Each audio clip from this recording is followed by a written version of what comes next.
صلی علی ابراہیم وعلی آل ابراہیم انک حمید مجید اللہم بارک علی محمد وعلی آل محمد کما بارکت علی ابراہیم وعلی آل ابراہیم انک حمید مجید۔ میں نے بتایا تھا گزشتہ درسوں میں کہ نبی وہ ہوتا ہے جو پیشگوئی کرے تو وہ سچ ثابت ہو۔ مرزا غلام قادیانی تو تھا ہی بدقسمت، جھوٹا بھی اپنی جگہ بے مثال تھا۔ آج ہمارے علماء کا اجلاس تھا بارکوں میں، تو میں نے وہاں لوگوں سے کہا، علماء کرام سے، میں نے کہا دو باتیں بڑی اٹل ہیں۔ ایک یہ کہ عقید ختم نبوت سے مراد آدم علیہ السلام سے لے کر جناب رسول اللہ صلی اللہ علیہ وسلم تک تکمیلی نبوت اور آپ کا آخری نبی ہونا یہ اٹل ہے، یہ طے شدہ ہے۔ یہی عقید ختم نبوت کا مطلب ہے کہ کوئی نیا نبی نہیں آئیں گے۔ میں نے کہا دوسری بات بھی اٹل ہے، اور وہ یہ ہے کہ قادیانیت کائنات کے سب سے بڑی جھوٹ اور فراڈ کا نام ہے۔ تو یہ مرزا غلام قادیانی جھوٹا تھا، جو بھی پیشگوئی کرتا غلط ثابت ہوتا۔ تو اب آج کے درس میں ہم اس کی ایک بڑی اور بات، متضاد دعوے دیکھو، نبی کی شان نہیں ہوتی۔ مرزا قادیانی کا ایک ماموزاد بھائی تھا، اس کا نام تھا مرزا احمد بیگ۔ بولے یہ اس کا کیا تھا؟ ممیرا تھا، ماموزاد بھائی۔ اس کی ایک نوعمر لڑکی تھی، اس کا نام محمدی بیگم تھا۔ کیا نام تھا؟ یہ قصہ بڑا شاندار ہے۔ مرزا چاہ رہا تھا، اچھا یہ تو رسیہ تھا نا ان کاموں کا، تو بڑی عمر کا تھا اور وہ چھوٹی بچی ہے، تو اس کو نکاح میں لانا چاہ رہا تھا۔ اللہ تعالیٰ نے اس کو حسن دیا تھا، خوبصورت تھی۔ عجیب کام یہ ہوا کہ وہ جو اس کا ماموزاد تھا نا مرزا احمد بیگ، وہ شاملات کی مشترکہ زمین کے ڈاکومنٹس میں اس کی دستخط کی ضرورت پیش آئی، تو اس کے پاس آیا کہ جناب وہ جو مشترکہ جائیداد تھی اب وہ تقسیم ہو رہی ہے، آپ کے دستخط کی ضرورت ہے۔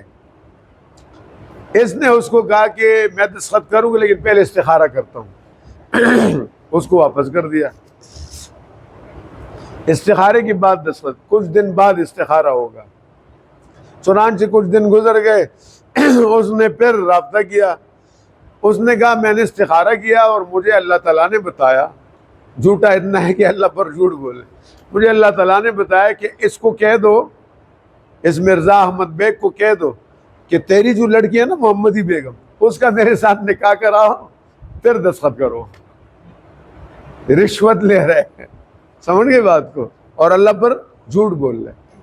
اس نے دیکھو یہ کتاب ہے اس کی، آئین کمالات اسلام، اور روحانی خزائن کے جلد نمبر 5 صفحہ 572 میں لکھتا ہے، اللہ تعالیٰ نے مجھ پر وہی نازل کی کہ اس شخص یعنی احمد بیگ کی بڑی لڑکی کے نکاح کے لیے پیغام دے دو اور اس سے کہہ دو کہ پہلے وہ تمہیں دامادی میں قبول کر لے اور تمہارے نور سے روشنی حاصل کرے۔ گندا کہیں کہ تیرے اندر نور کدھر ہے؟ اندھیرا ہی اندھیرا تھا، خباثت ہی خباثت تھی، نور کی بات کرتے۔ اور کہہ دے کہ مجھے اس زمین کے ہبہ کرنے کا حکم مل گیا کہ یہ زمین بھی دے دو اور اس سے زیادہ بھی ملے گی، بس ایک شرط ہے کہ تو اپنی لڑکی کا نکاح مجھ سے کر دو۔ یہ اللہ پر جھوٹ ہے۔ رسول اللہ نے ارشاد فرمایا 100 احادیث ہے، یاد رکھنا کتنے احادیث ہے؟ 100 احادیث میں حضور پاک نے ارشاد فرمایا من کذب علی متعمدا فلیتبوأ مقعدہ من النار، جس نے جان بوجھ کر مجھ پر جھوٹ بولا اس کو چاہیے کہ اپنا ٹھکانہ جہنم میں تلاش کرے۔ اللہ کے رسول نے فرمایا کہ مجھ پر، یعنی کیسے جھوٹ بولنا کہ میری حدیث نہیں ہے اور کہہ رہے حدیث ہے۔ اس لیے آپ کو ایک تنبیہ بھی ہے کہ یہ جو واٹس ایپ پہ آتے ہیں نا فارورڈ کرے حدیث ہے، اس کو کبھی فارورڈ نہ کرے، پہلے تحقیق کرے کہ حدیث ہے یا نہیں ہے، اس کا خیال بڑا رکھے۔ تو حضور پر حدیث کے باب میں جھوٹ بولنا کفر ہے اور آدمی جہنم میں جائے گا۔ تو اگر اللہ پر جھوٹ بولے تو بڑا کفر ہوگا یا نہیں ہوگا؟ یہ اس نے اللہ پر جھوٹ بولا کہ اللہ نے کہا کہ اس کو کہہ دو کہ اپنی بیٹی کا نکاح میرے ساتھ کر دے، جھوٹا ہے۔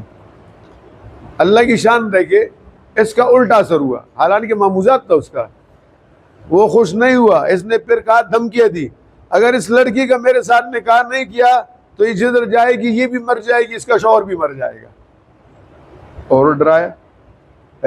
بعض لوگوں کا ذہن کمزور ہوتا ہے نا، لوگ وہم ڈالتے ہیں نا، وسوسے ڈالتے ہیں۔ شیطان بھی تھا نا، وسوسے کون ڈالتا ہے؟ شیطان۔ تو دجال بھی تھا، شیطان بھی تھا، جھوٹا بھی تھا۔ ان دھمکیوں کا اثر کیا ہوا؟ سبحان اللہ۔ وہ جو مرزا احمد بیگ تھا، جو اس کا معموزات تھا، اس نے کہا ہم نہیں دیں گے، جو بھی ہو جائے، قیامت آ جائے پھر بھی تجھے اپنی بیٹی نہیں دیں گے۔ سبحان اللہ، وہ ڈٹ گیا، نہیں دیں گے۔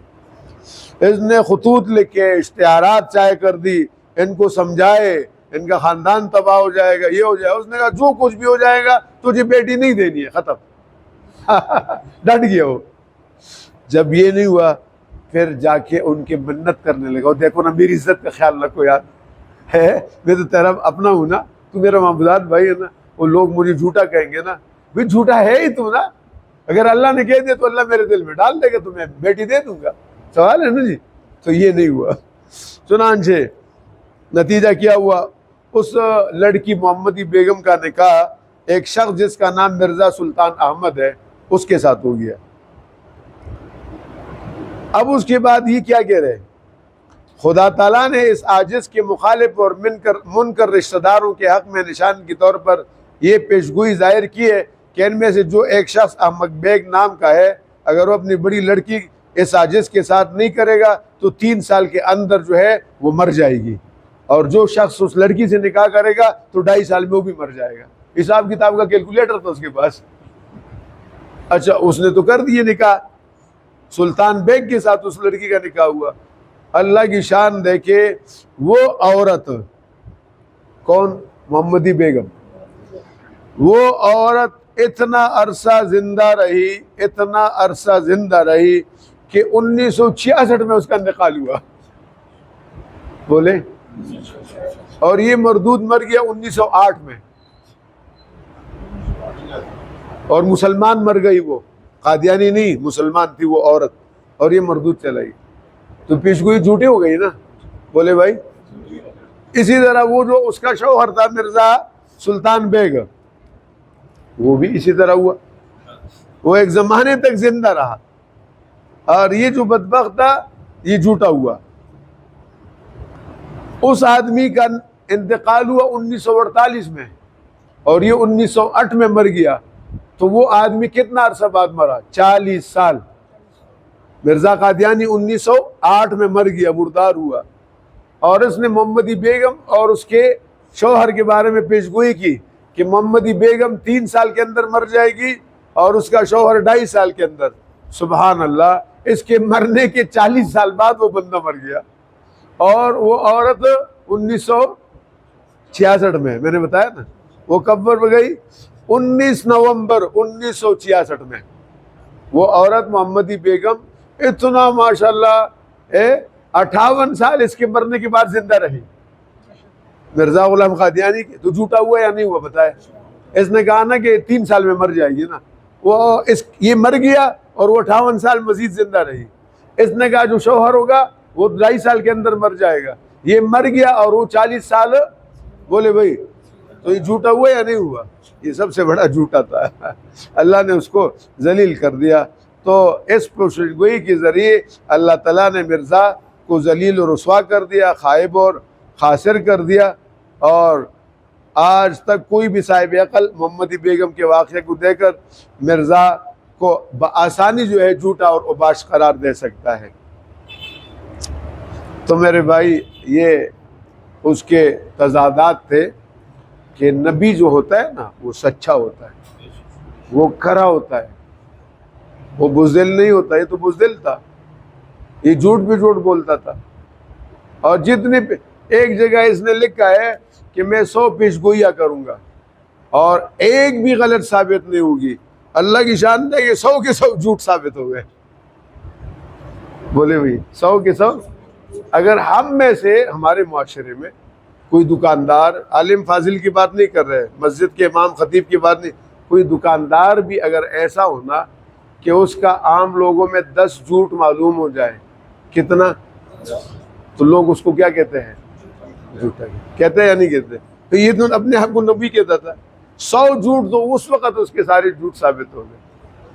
تو عقیدہ ختم نبوت یہ اسلام کا اساسی بنیادی عقیدہ ہے، اور آج سے یہ اس چیز کو بھی ذہن میں ڈالے کہ انشاءاللہ العزیز 11 سپتمبر لقت باغ میں جمعرات کو عظیم الشان تحفظ ختم نبوت اور دفاع پاکستان اللہ کی بڑی نعمت ہے، اور یہ قادیانی پاکستان کی بھی دشمن ہے، تو یہ دونوں تحفظ ختم نبوت اور دفاع پاکستان کانفرنس ہوگی۔ آج سے آپ دعوت دینا شروع کریں، ساتھیوں میں پرچار کریں، جھنڈے کوئی بنانا چاہے، بینر بنانا چاہے، کوئی خدمت کرنا چاہے، انشاءاللہ 11 ستمبر کو آپ کے علم میں میں بات لاؤں۔ ہمارے بہت بڑے اکابرین کو ایجنسیوں نے بتایا تھا کہ پاکستان میں 2 بڑی کانفرنس ہے جو بے مثال تھی، ایک ملتان کی اور ایک لقت باغ کی، اور ہمارے عطا اللہ شاہ بخاری رحمۃ اللہ علیہ نے 1953 میں یہاں پروگرام کیا تھا، اور ان کے 1953 کے بعد ہم نے 2021 میں اور آج تک الحمدللہ یہاں سلسلہ چل رہا ہے۔ تو انشاءاللہ کوشش کریں گے نا، آپ کے پاس کوئی فون کرے سلام کے بعد ان سے کہے لقت باغ کانفرنس یاد رکھنا 11 ستمبر کو، اور اس کی دعوت کرے اور پرچار ادھر آؤ لے آؤ بیٹے، اور اس کو آگے تبلیغ کرے اور لوگوں کو تیار کریں گے نا انشاءاللہ۔ سامنے دکاندار کوئی آئے اور بیٹھو میں دم کرتا ہوں، تم ادھر ہی رہو، ادھر آؤ، تو اس کا جو ہے نا انشاءاللہ کوشش کریں گے۔ اور یہ جو درس ہے جمعہ پیر کو عشاء کے بعد، اس میں ساتھیوں کو دعوت دو تاکہ زیادہ سے زیادہ تعداد میں شریک ہو اور ان چیزوں کو سمجھ لے۔ اللہ تعالیٰ جزائے خیر رہے۔ یا کریم ان ساتھیوں کا بیٹھنا قبول فرما، ان سب کو اپنے نیک بندوں میں شامل فرما، ان کی پریشانیاں دور فرما، بیماریاں ان میں اور گھروں میں سب کو صحت عطا فرما، تنگ دستیاں دور فرما، رزق حلال عطا فرما۔ ہمارے بھائی نثار صاحب کی کچھ پریشانی، اللہ غیب کی مدد سے ان کے پریشانی دور فرما، مشکلات کو حل فرما۔